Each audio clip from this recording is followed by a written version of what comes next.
해외 아티스트들은 어떻게 자신의 그림을 알리며 판매하고 있을까요?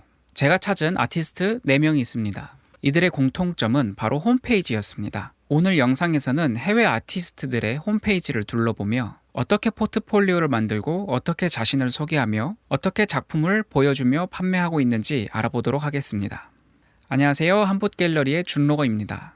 전 미술 전공도 아니고 갤러리 운영 경험도 없습니다. 하지만 어떻게 엄마의 그림을 사람들에게 알리고 판매할 수 있을까부터 시작해서 하나씩 배워가며 여기까지 왔습니다. 오늘 볼 홈페이지나 오늘 영상에서는 저처럼 이제 막 시작한 사람이나 혼자 브랜딩을 하려는 사람들의 시선으로 살펴보며 그 과정을 배워보려고 합니다. 처음으로 제가 찾아낸 아티스트는 엠마 웹스터입니다. 홈페이지를 들어가자마자 인상적인 것은 작가의 작업실 모습이 한눈에 들어온다는 것인데요. 홈페이지 전면에는 이 사진 하나가 전부인 것 같습니다. 스크롤을 해도 안 되고요. 왼쪽에 메뉴를 보아하니 아주 간단하게 심플하게 된 것이 아주 마음에 듭니다. 이 작가의 양력을 먼저 보도록 하겠습니다. 바로 새로운 창이 열리면서 PDF가 뜹니다. 이 사람의 출생과 어디서 활동하는지 알 수 있으며 어디서 공부했고 전시 이력이나 그룹전 이력을 단번에 알 수 있습니다. 이 아티스트는 자신이 실린 기사에 대해서도 전부 정리를 해놨네요. 다시 홈페이지로 돌아와서 메뉴들을 하나씩 차근히 살펴보겠습니다. 먼저 이 사람의 작품을 스크롤을 통해 볼 수 있게 해놨습니다. 한눈에 볼 수 있으면 더 좋을 것 같다는 생각도 듭니다. 하지만 요즘엔 인스타그램을 많이 활용을 하고 있으니 인스타그램을 들어가서도 이 작가의 작품을 하나씩 확인하는 것도 좋은 방법인 것 같습니다. 저는 여기서 하나 인상 깊었던 것은 Installation Views, 그러니까 전시 장면도 다 촬영을 해서 홈페이지에 기재를 해놨다는 건데요. 이걸 통해서 작품의 사이즈를 어느 정도 짐작해 볼 수 있고 어떤 갤러리에서 전시를 했는지도 알 수 있어서 정말 좋은 것 같습니다. 자신이 올린 유튜브 또한 홈페이지에 보기 좋게 정리를 해놨는데요. 이 홈페이지의 장점은 이런 것 같습니다. 유튜브에서 보여지는 것과는 좀 다르게 구성할 수 있다는 것이죠. 특히 자신이 더 강조해서 보여주고 싶은 영상들만 모아서 보여줄 수 있다는 효과도 있는 것 같습니다. 이 작가는 자신의 도록도 여기서 모아서 볼 수 있는데요. 여기서 하나 인상 깊었던 것은 목업 사진을 사용해서 인위적으로 만든 것이 아니라 직접 책을 가져다가 사진을 찍은 것이 매우 좋은 것 같습니다. 저는 이 부분이 중요하다고 생각하는데요. 자신이 현재 활발히 활동하고 있는 SNS를 표시를 해주고요. 그 다음에 연락할 수 있는 방법을 항상 마련하는 것 같습니다. 작품 하나에 들어가서 보겠습니다. 이 작가는 따로 직접 판매는 하지 않는 것 같고 갤러리를 통한 전시로 주로 판매를 하는 것 같습니다. 만약 저라면 여기서 하나 더 추가하자면 작가 노트나 작가 설명 혹은 작가의 세계관을 더 잘 설명할 수 있는 그런 글들을 한 페이지를 따로 할애해서 채울 것 같습니다. 물론 여기 양력에 기사들을 다 발췌해서 적어놓기는 했습니다만 여러 번 들어가서 봐야 하는 수고로움이 있습니다. 엠마 웹스터 작가는 갤러리나 미술관을 통해서만 전시를 하는 작가인 것 같습니다. 따로 홈페이지에서 직접 판매를 하려는 흔적은 찾아볼 수가 없는 것 같습니다.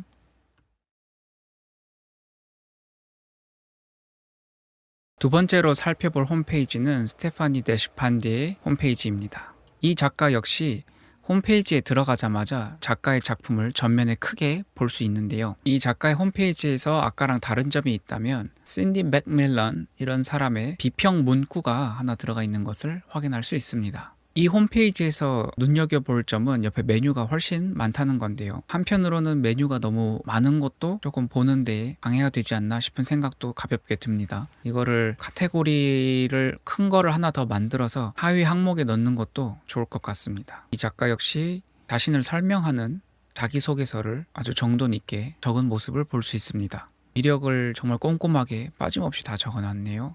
갤러리스트나 다른 관계자들이 볼 때 매우 좋아할 것 같습니다. 자신의 이야기가 적힌 기사나 매거진을 한데 잘 모아놓은 것 같습니다. 이 홈페이지에서 조금 아쉬운 부분은 로딩 속도가 매우 느리다는 건데요. 아마 사진들이 많아서 그런 것 같습니다. 홈페이지에서 로딩 시간이 긴 것을 별로 좋지 않게 간주하는데요. 이거는 사진 용량을 조금 줄이는 걸로스로 해결할 수 있을 것 같습니다. 사진에 마우스를 커서를 가져다 대면 이 작품의 현재 상태가 보이는데요. 제법 팔린 작품이 많은 것을 볼 수 있습니다. 반려동물, 애완동물의 그림이 많은 것을 보니까 외주 작업을 많이 하시는 분이 아닐까 조심스레 추측해 봅니다. 작품에 들어가서 보면 판매된 작품임에도 불구하고 인콰이어, 문의할 수 있는 부분을 만들어 놨다는 건데요. 이 작품에 대해 문의를 하는 것 같기도 하고, 혹은 작품 외주를 맡길 의향이 있는 사람들을 위해 이 버튼을 만들어 놓은 것 같습니다. 샵에 먼저 한번 들려보겠습니다. 네, 역시나 원화 외주를 받고 있는 것을 알 수 있습니다. 아까 봤던 여러 강아지나 다른 애완동물 사진들이 외주를 맡긴 작품인 것 같습니다. 작품의 크기에 따라서 가격을 차등해서 받고 있는 걸 알 수 있습니다.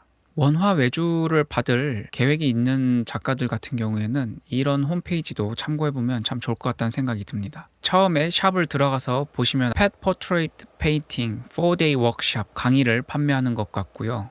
또 꽃을 그리는 코스 강의도 판매하는 것 같습니다. 이분도 역시 밑에 자신이 자주 사용하는 SNS들을 나열해놨습니다. 홈페이지에 정말 정성을 많이 들였다는 느낌이 납니다. 이 작가도 역시 컨택트란을 만들었습니다. 들어와 보면 직접 자신의 이름, 이메일, 그다음에 제목, 내용을 보낼 수 있도록 되어 있고, 하나 또 재밌는 점은 이 작가의 메일링 서비스를 구독할 수 있다는 겁니다. 그래서 여기 subscribe to mailing list, 자신의 주소를 적으면 정기적으로 이 작가에게 메일을 받을 수 있는 것 같습니다. 이거를 홈페이지나 다른 서비스를 통해서 구축할 수 있다면 작가에게 큰 강점이 있는 것 같습니다. 그래서 자기의 팬이 된 사람들에게 전시 소식도 알려줄 수 있을 것이고, 또 새로운 작품이 완성될 때마다 먼저 VIP들에게 알려주듯이 홍보하는 효과를 얻을 수도 있을 것 같습니다. 세 번째로 살펴볼 아티스트는 이름을 잘 못 읽겠지만 메르디스 파듀라고 읽는 것 같습니다. 이 작가님의 홈페이지는 역시 다른 작가님들과 마찬가지로 아주 깔끔한 홈 화면을 보여주고 있습니다. 조금 다른 점이 있다면은 작품이 두 점이 먼저 보이고요. 화면을 꽉 채우는 것이 아닌 중간에 엣지 있게 들어가는 것을 확인할 수 있습니다. 한번 눌러서 들어가 보겠습니다. 화면에 있는 그림을 누르자마자 바로 포트폴리오 화면이 뜨는 것을 확인할 수 있습니다. 이게 두 작품이 아니고 한 작품이군요. 이렇게 작품들을 들어가서 확인해 볼 수 있고, 아까 앞에 봤던 홈페이지랑 약간 다른 점이 있다면 홈페이지 로딩 속도가 꽤 빠른 축에 속합니다. 네, 그리고 홈페이지를 좀 둘러보다 보니까 이런 팝업이 하나 뜨는데요. 뉴스레터를 발행하고 있습니다. 그래서 이 뉴스레터를 받아보고 싶으면 이렇게 자신의 이름과 이메일을 해서 구독을 할 수 있게 되어 있습니다. 미국은 저희 나라와는 조금 다르게 이런 이메일 리스트를 받을 때 따로 개인정보 동의는 받지 않는 것으로 알고 있습니다. 메일을 보낼 때 그 메일에 구독 취소라는 것을 정확히 명시만 하고 있으면 미국은 딱히 큰 문제가 없는 것 같지만, 한국은 반대죠. 한국은 아예 처음에 이메일을 받을 때부터 개인정보 동의를 받아야 합니다. 그래서 혹시 뉴스레터나 이메일로 소식을 미리 알리려는 서비스를 만드실 작가님들은 이런 사항을 참고해서 만들면 좋을 것 같습니다. 네, 이렇게 아트워크를 클릭해서 포트폴리오를 보면 이 작가분이 어떻게 카테고리를 나누는지 알 수 있는데요. 캔버스에 그리거나 페이퍼, 종이에다가 바로 그린 작업들 확인할 수 있고, 여기에 또 새로운 창으로 이동하는 곳이 있네요. 이 작가는 특이하게 홈페이지가 두 개입니다. 그래서 확인을 해보면, 네, 여기가 알고 보니까 부부 작가이신 것 같습니다. 그래서 서로의 홈페이지를 통해 연결될 수 있도록 하고 있네요. 포트폴리오를 보다 보면서 가끔 이런 생각도 듭니다. 작품만 온전히 보여주는 방법도 매우 훌륭하지만 이렇게 따로 목업 사진처럼 만드는 것도 되게 좋아 보입니다. 할 수만 있다면 자신의 작품을 컬렉팅한 사람의 어떻게 진짜 전시를 하고 있는지를 보여주는 것도 굉장히 좋은 홍보 수단이 될 것 같습니다. 찾아보니까 여기에 있는 in situ라는 것은 라틴어로 현장에서, 그 자리에서 라는 뜻이 있는 것 같습니다. 그러니까 저희로 치자면은 전시 모습이 되겠죠. 아까 처음에 봤던 작가님은 갤러리에서의 전시 사진이 있었다면, 이 작가님은 실제 집에 설치했을 때 어떤 모습으로 보여지는지 보여주고 있습니다. 이걸 통해서 하나 알 수 있는 것은 이 작가님은 일반 집에 걸어둘 만한 그림, 그리고 그런 그림을 원하는 컬렉터들을 주 타깃으로 하고 있다는 것을, 이런 것을 통해서 알 수 있습니다. 다시 홈으로 가서 여기 보면은 조그만하게 장바구니 모양이 여기서도 바로 구매할 수 있는 것 같은데요. 확인을 해보면 작품이 있고, 여기는 문의를 통해서만 가격을 공개하고 있네요. 그래서 문의를 해서 여기에 바로 자동 메시지가 입력되어 있네요. 이 작품에 관심이 있어서 구매하고 싶습니다. 조금 더 많은 정보를 알려줄 수 있나요? 라고 미리 입력되어 있는 것들을 볼 수 있습니다. 대중에게 가격 공개를 꺼리시는 분들은 이런 식으로도 접근해 보면 좋을 것 같습니다. 마지막으로 볼 작가는 브루케 코르미어 작가입니다. 이 작가는 자신의 대표 작품을 전면에다 걸고 있습니다. 그리고 동시에 좀 눈여겨볼 것은 여기 바로 작품을 구매할 수 있게 이렇게 되어 있고 바로 자기소개를 이렇게 옆에 같이 해놨습니다. 디자인이 상당히 돋보이네요. 이 작가의 판매하고 있는 작품들도 한번 확인해 보겠습니다. 이 작가는 바로 가격을 적어놨네요. 그리고 들어가니까 목업을 해놓은 사진을 바로 볼 수 있습니다.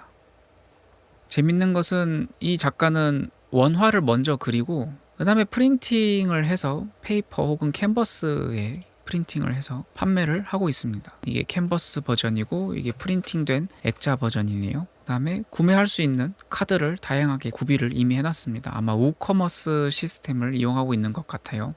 과거 전시도 다 기록을 해놨습니다.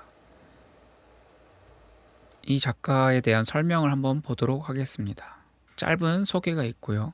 이게 작가 소개에 들어갔을 때 유튜브랑 인스타그램을 같이 표시를 해놓은 걸 알 수 있습니다. 마지막으로 보고 있는 이 작가분이 제가 많이 참고를 하면 좋겠다는 생각이 든 작가님인데요. 왜 그러냐면 여기 홈페이지에서도 알 수 있듯이 이분은 일단은 작가 양력을 바로 공개하지 않는 조금 독특한 작가인 것 같습니다. 자신의 양력을 드러내지 않았다라는 것은 아무래도 제 생각에는 미술관이나 갤러리 같은 곳에서 전시를 컨택해서 하는 것보다는 독립 아티스트로 활동을 하고 있는 것 같아요. 이 작가의 인스타그램도 들어가서 보면 제가 살펴본 결과 주로 아티스트로서 어떻게 하면 독립되게 활동할 수 있는가, 어떻게 하면 작품을 팔 수 있는가에 대해서 많은 이야기를 하고 있는 것을 제가 보았습니다. 여러분들도 시간 되실 때 이 작가분의 이야기를 들어보면 시작하시는 분이나 독립 아티스트를 꿈꾸시는 분들은 좋은 참고사항이 될 것 같습니다. 이 작가의 독특한 점은 오리지널 페인팅스, 원화 작품이 있고요. 프린트 작품이 있습니다. 물론 원화 작품도 판매를 하지만 동시에 프린트 작품도 판매를 하고 있는 것을 확인할 수 있습니다. 네, 프린트도 항상 이렇게 10 프린트 리미티드 에디션, 판화처럼 에디션을 딱 10점만 해서 판매를 하고 있습니다. 많이 판 거 보니까 아마 이 작가의 신뢰성이 굉장히 좋은 것 같다는 생각이 듭니다. 작가 서명도 있고요. 에디션 표시도 있습니다. 이 홈페이지에서 정말 제가 생각했을 때 훌륭한 점은 바로 여기서 구매가 가능하다는 점인데요. 원하는 작품에 들어가서 작품을 담고 여기서 바로 체크아웃, 구매를 할 수가 있습니다. 그래서 페이팔로도 구매 가능하고 어디로 배송할 것인지 여러 나라가 있습니다. 이제 활동하시는 작가님들도 그렇고 저는 생각에 아티스트는 국내 활동도 물론 중요하지만 언제든 해외 활동을 준비해야 한다고 생각합니다. 해외로 직접 나가서 하는 활동도 물론 좋고 하지만 이렇게 홈페이지를 통해서 해외로 작품을 배송할 수 있는 방법도 알아두면 좋을 것 같고 내가 직접 가지 않고도 해외에서 작품 활동을 하는 것을 항상 고려하면서 커리어를 점점 만들어가는 것이 좋다고 생각하고 저는 그런 방향으로 나아가려고 준비하고 있습니다. 이렇게 4명의 아티스트의 홈페이지를 살펴보았습니다. 처음 찍어보는 비디오 포맷이라 많이 어설픈데요. 하다 보면 점점 괜찮아질 것 같습니다. 저는 홈페이지를 보고 이런 생각이 들었습니다. 아티스트는 자기의 철학과 이야기 그리고 그것을 표현해낸 매체를 잘 전달해야 된다고 생각합니다. 그러기에 가장 적합한 형태는 역시 홈페이지라고 생각됩니다. 하지만 홈페이지는 초보자가 다가가기에는 조금 어려운 부분들이 많은 것 같습니다. 그래서 홈페이지를 대체할 만한 다양한 서비스들도 있죠. 링크드인이나 리틀리 서비스가 대표적으로 있고 블로그나 노션을 홈페이지에 가깝게 꾸미시는 분들도 많습니다. 어떠한 플랫폼을 이용하든지 제가 생각하기에는 그 흐름이 중요한 것 같습니다. 외부 SNS 채널이나 오프라인에서 만난 사람들을 자연스럽게 내 홈페이지와 같은 그런 곳으로 부르고 거기서 더 아티스트에게 흥미를 느끼는 사람에게 다양한 스토리를 제시하는 겁니다. 작가의 철학과 스토리, 더 나아가서 포트폴리오나 양력을 보여주면서 그 끝에는 다양한 협업이나 전시, 작품 판매나 렌탈까지 이어지게 그렇게 만들어야 하는 것 같습니다. 다른 아티스트들 중 활동을 하시는 분들은 대부분 홈페이지와 같은 자신을 온전히 보여줄 공간을 가지고 있었는데요. 저도 다음에는 직접 제가 구매했던 도메인으로 홈페이지다운 모습을 만드는 과정을 기록하려고 합니다. 오늘 제 기록은 여기까지입니다. 다음 이야기가 궁금하시면 구독을 눌러주세요. 아직은 작은 채널이라 지금 구독을 누르지 않으시면 다음에 다시 찾기 어려우실 수도 있습니다. 영상 시청해주셔서 감사합니다. 이 영상이 조금이나마 도움되셨길 바라며 다음 영상에서 뵙겠습니다. 크리스천 아트 커뮤니티를 꿈꾸는 한북 갤러리의 준로거였습니다. 예술적 영감이 넘치는 하루 되세요.